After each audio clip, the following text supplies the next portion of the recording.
Et à tous ce matin pour ce culte d'un week-end de pont, donc on est en plus petit comité que d'habitude. Bienvenue. Je vous invite à vous lever pour recevoir l'annonce de la grâce de la part de Dieu. Oui, bienvenue à vous toutes et tous qui êtes assemblés ce matin pour louer le Seigneur, notre Dieu. Il est notre guide, il est notre espérance. Mais qui es-tu, Seigneur? Toi que nous cherchons, toi dont le silence nous trouble. Tu glisses entre nos doigts comme le sable ou comme l'eau, et nous ne retenons dans nos filets que notre désir d'aimer et l'espérance de la justice. Nous te savons là, à nos côtés, présence qu'on ne peut enfermer dans aucun tombeau, ni cerner par aucune certitude. Toi qui franchis les murs et qui traverses les cœurs, sois au milieu de nous,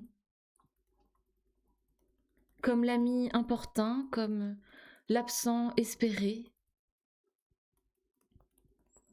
Laisse-nous te trouver dans le mot, le regard ou le pain partagé, et donne-nous aujourd'hui la grâce et la paix.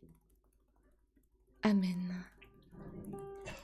Je vous invite à prendre place. Oui, c'est le Seigneur ce matin qui nous accueille pour ce culte. Il nous accueille tels que nous sommes.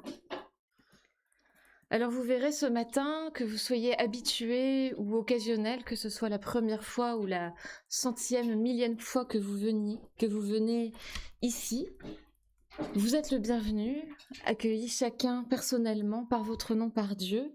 Et vous verrez ce matin, la liturgie, c'est-à-dire le déroulé du culte, sera un peu bousculé. Parce que ce culte, c'est l'occasion pour nous, à peu près un peu plus d'un mois après notre assemblée générale qui a eu lieu au mois de mars, c'est l'occasion pour nous de réfléchir ensemble à ce que nous voulons vivre ensemble, en communauté, dans le parc de notre paroisse. Nous prendrons donc le temps, après une courte méditation, d'en discuter ensemble, et donc ça bouscule aussi un peu la liturgie du culte, pour que le culte ne dure pas 2 heures, mais soit d'une durée convenable. Nous entrons tranquillement dans ce temps de culte accompagné par la musique.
Avant d'ouvrir la Bible pour y lire la parole que Dieu nous adresse, je vous invite à la prière. Éternel, notre Dieu, nous allons ouvrir la Bible. Accorde-nous ton esprit maternel et créateur. Que ces mots anciens te révèlent aujourd'hui à nous qui désirons vivre en disciples de Jésus le Christ, notre frère. Que ta parole s'élance, nous rassemble et nous transforme. Amen. À plusieurs reprises dans la Bible, le Seigneur utilise un outil assez spécifique pour sauver la vie d'un homme qui souhaite mourir. Une première fois dans le récit de la vie d'Élie, ce prophète dont la vie nous est racontée dans le premier livre des rois, au chapitre 19, les versets 4 à 8. Puis il marcha pendant une journée dans le désert et il s'assit sous un genêt. Il souhaitait mourir et il dit : « Maintenant, Seigneur, j'en ai assez. Reprends ma vie, car je ne suis pas meilleur que mes prédécesseurs. » Il se coucha et s'endormit sous le genêt.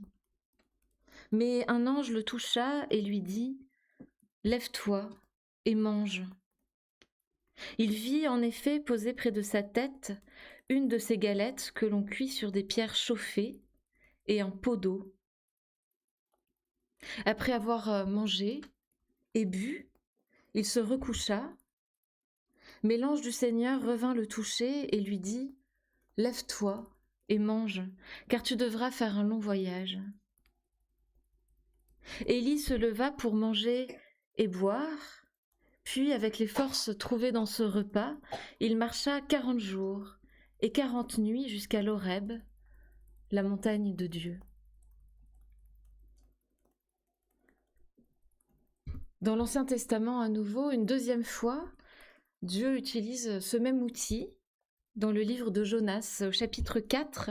Je vous lis les versets 2 à 6. Jonas adressa cette prière au Seigneur. « Ah Seigneur, voilà bien ce que je craignais lorsque j'étais encore dans mon pays, et c'est pourquoi j'ai fui vers Tarsis.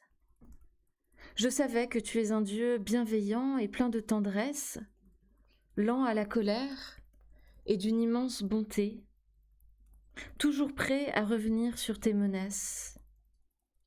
Eh bien Seigneur, laisse-moi mourir, car je préfère la mort à la vie. » « As-tu raison d'être en colère ? lui demanda le Seigneur. Jonas sortit de la ville et s'arrêta à l'est de Ninive. Là, il se fit une cabane à l'abri de laquelle il s'assit. Il attendait de voir ce qui allait se passer dans la ville. Le Seigneur Dieu fit pousser une plante, plus haute que Jonas, pour lui donner de l'ombre et le guérir de sa mauvaise humeur. Jonas en éprouva une grande joie. Oui, par 2 fois, Dieu utilise cet outil, un arbre, une plante, un genêt déjà existant pour Élie et une plante dont nous n'avons pas le nom dans le livre de Jonas. Certaines traductions proposent l'idée que ce soit un ricin, mais l'hébreu ne nous dit pas ce que c'est. Une plante donc qui pousse pour donner de l'ombre à Jonas. 2 plantes qui donnent ou qui redonnent à 2 hommes déprimés le goût de vivre. Je ne sais pas si vous avez déjà eu dans votre entourage quelqu'un qui perdait le goût de vivre ou même qui souhaitait mourir, ou même si ça vous est arrivé à vous. Et faire pousser un arbre n'est pas forcément la solution à laquelle on pense pour redonner le goût de vivre à quelqu'un. Et pourtant, nous voyons bien dans notre communauté la joie, la fierté, le plaisir que nous avons à profiter de ce parc qui est le nôtre, à le voir fleurir, à voir ces semaines-ci, voilà, les fleurs renaître après l'hiver, les feuilles des arbres pousser à nouveau, le soleil passer entre les branches, ce qui est moins le cas ce matin, mais c'était le cas ces derniers jours. Il faut voir comment le week-end dernier, ce parc était rempli. Samedi dernier, plusieurs groupes de la catéchèse se sont retrouvés dehors parce qu'il faisait beau. samedi matin, et puis le samedi après-midi, c'était les scouts qui se sont installés, qui ont planté leur tente et qui ont dormi dans le parc. Oui, ce parc, ces arbres, cela nous apporte de la joie, de la fierté, du bonheur. Mais c'est aussi une responsabilité que nous avons en tant que communauté. Comment le faire vivre? Comment en faire un lieu de vie et non pas seulement une étendue d'herbe et quelques plantes? Comment en faire un lieu qui rassemble notre communauté avec toutes ses diversités, avec ses différents projets, etc. Oui, comment en faire un lieu qui a du sens? C'est toutes ces questions qui habitent les différents membres du groupe Parc, ce groupe qui se réunit depuis plus d'un an, une fois par mois, et qui a présenté à la paroisse un projet pendant l'Assemblée générale en mars dernier. Et après un mois de réflexion avec des affiches dans l'atrium, voilà, ce projet, je vous propose maintenant que nous le travaillions ensemble, que nous le rêvions ensemble, que nous le modifions ensemble, que nous le fassions vivre ensemble.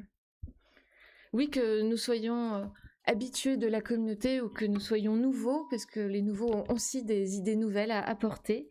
Nous sommes les bienvenus dans cette réflexion collective que nous allons avoir maintenant.